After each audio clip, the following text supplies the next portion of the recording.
Some truly incredible and very surprising news occurred today that has left me shocked, as you can tell by my tone of voice. I didn't see this coming at all. I'm very, very surprised. Massive news ahead of the SpaceX IPO. Quote, "We entered into a cloud service agreement with Google with respect to access to compute capacity. The compute capacity provides including approximately 110,000 NVIDIA GPUs, CPU memory, blah, blah, blah, blah, blah. The customer has agreed to pay us $920 million per month from October 2026 through June 2029, with capacity ramping up through September at a reduced fee." Bottom line here, SpaceX has now just signed an agreement bringing in almost another $1 billion per month from a company desperate to get their hands on more AI compute. This is in addition to the $1.25 billion per month through May 2029 from the deal with Anthropic. These two deals alone combined, announced within weeks of one another, result in more than $2 billion per month in revenue for SpaceX, an annualized rate of well over $25 billion just for deals from two companies accessing portions of SpaceX AI's existing and expanding AI compute capacity. I'm nowhere near a good enough actor to pretend I'm shocked. In fact, this is the moment I'd typically pat myself on the back for saying exactly this would happen, but this was such an obvious outcome that anyone paying attention would have seen this coming. But just to be clear, this is not the last massive deal we'll hear about.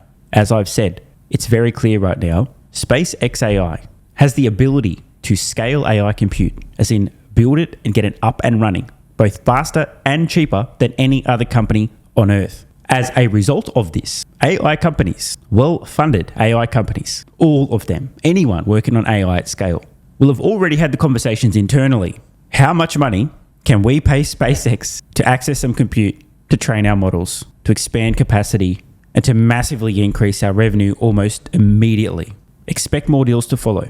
Expect the terms to be so favorable to SpaceX that people will go, what, how, who, why did they agree to this? Let's just take a moment to really emphasize this. Today, as I record this, SpaceX AI has the ability to scale Earth-based AI compute faster and more affordably than any other company. Hence these deals, one after another.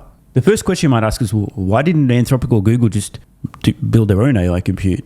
By the way, the answer is, well, they are, but they still can't get enough, and SpaceX AI can scale it up faster. So SpaceX already the best company on Earth at doing this. Now let's talk about orbital data centers, AI satellites. Unlike Earth, there are no other companies with close to the launch capacity or lowest launch cost that SpaceX has to pull this off. If you thought this was ridiculous now for Earth-based AI deals, just you wait for SpaceX's orbital AI compute build-out. Here's my prediction, which I've been making now for some time. Companies will be so desperate to scale up their compute capacity off Earth that we're going to hear deals announced in the future that seem so unbelievable, utterly absurd, people are going to question, how could this possibly be real?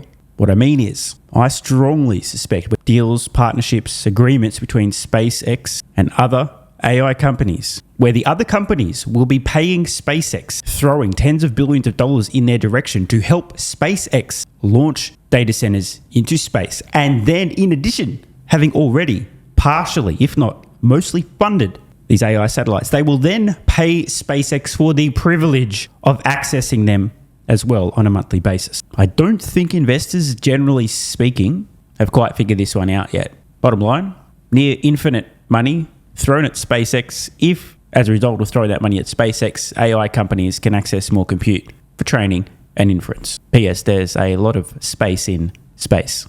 I wanted to share a clip from CNBS today. A long discussion. I'll try not to interrupt. I tend to do that, but I just wanted to play this out almost entirely in full and then share some thoughts and some very important context.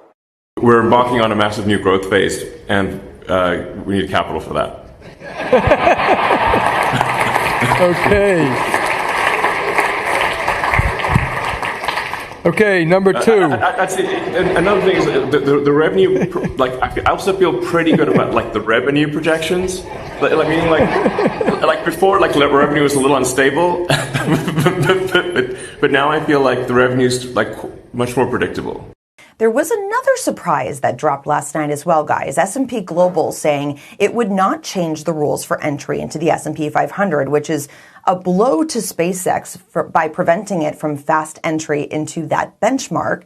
And that stands in contrast to what the NASDAQ did for quicker inclusion into the NASDAQ 100, which is seen as a tailwind for SpaceX, creating a cohort of forced buyers who track that index. However, the S&P has about 20 times as many assets tracking that benchmark than the NASDAQ 100.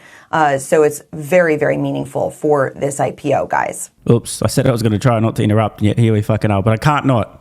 How on earth is it a, quote, blow to SpaceX that an index won't fast-track their inclusion? This makes no fucking difference whatsoever to the company.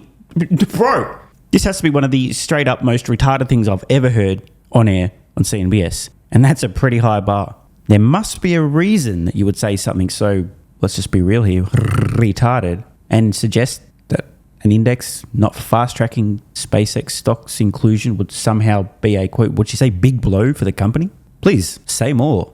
I think everybody stays private longer. The amount raised is getting bigger and bigger and bigger, and everybody's going to get in more quickly eventually. The NASDAQ's rules were for 3 months. You had to be there for 3 months before they made an exception for SpaceX. I think the S&P 500 Global is tougher, right, Leslie? You have to be there for at least a year, and you have to meet revenue and potentially even earnings numbers as well. But I think there's a larger issue. Yeah, no, that's exactly right. The larger issue I was going to say that we should be talking about is NASDAQ has a financial incentive to put it in the index so that they can get the IPO. Right. The question is who is... does not. The S&P does not. Right. So you have the people who do not have the incentive are not doing it. The people who do have the incentive are doing it. Who are they serving? You think it's a real advantage for it's an absolute advantage to put it in that quickly. Yes. 100%. It is not just an advantage. It is not for getting the deal, but it's an advantage to get to the deal because the New York Stock Exchange was not willing to do it because people need to buy it. But by the way, this is an empirical experiment. You can see New York Stock Exchange wasn't willing to do it. NASDAQ was willing to do it. Okay, so who won? NASDAQ. We'll see what the price is. But you're asking like what the incentive. You have to always look behind the curtain and figure out what's happening here. You don't immediately need to think it's conspiracy. No, I would say conspiracy. It's out in the public. It's you can see it in front of you. Leslie, what were you going to add? I'm a homer. I like the NASDAQ. I'm glad. I was just going to say that the deal is really constructed in many ways for index inclusion. For example, to Andrew's point, it creates this market of forced buyers very quickly after it goes public, which is a bullish case to actually buy into the IPO. And then they have this lockup structure to increase the float a bit quicker to make sure that it's a bigger weighting into the NASDAQ 100 index as well, which was part of their rule change. So the entire structure of the deal is kind of made could a retail broker, essentially with this in mind, Leslie, because it is seen as such a big tailwind. And then the other thing that I'd point out too is that if you do have SpaceX in the NASDAQ 100 but not in the S&P 500, you could start to see a bit of kind of performance diversion between those two if it comprises, as it becomes a bigger and bigger part of the NASDAQ 100 but not in the S&P 500. Could I buy 100 shares as a retail? You can try. You can. There's no supposedly it's easier, but I know he's giving more to. I can't imagine you could buy.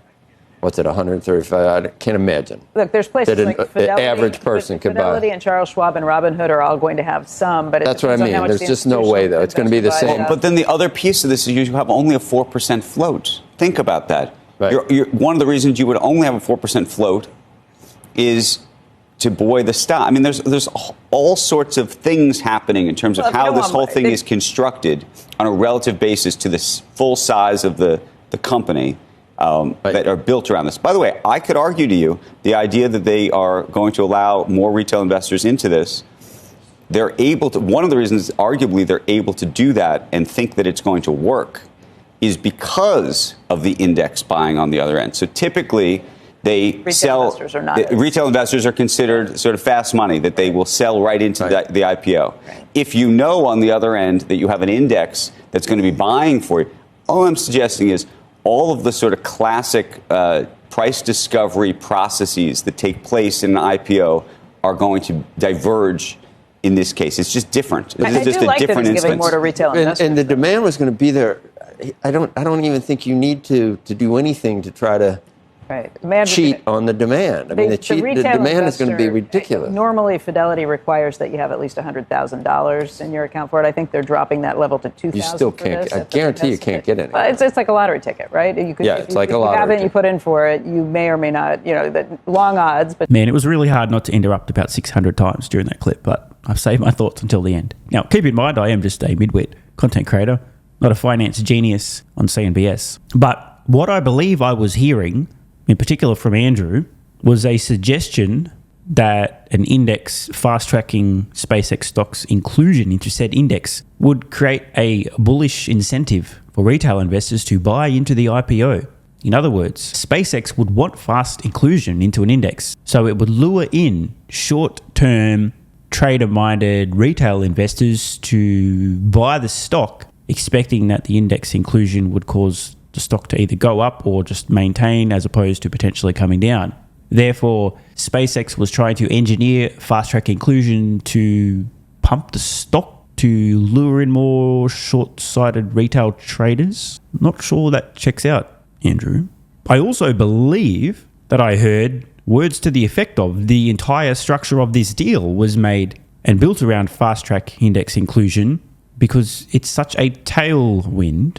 Then we get to truly absurd suggestions that the only reason the SpaceX IPO float would be just about 4% of the company instead of a much larger percent is not because that's the only capital that SpaceX is looking to raise right now, give or take about $75 billion.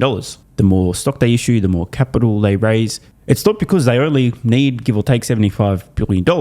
It's so that they don't supply enough stock for investors to buy so they can pump the stock price up. They're trying to create an artificial shortage of supply.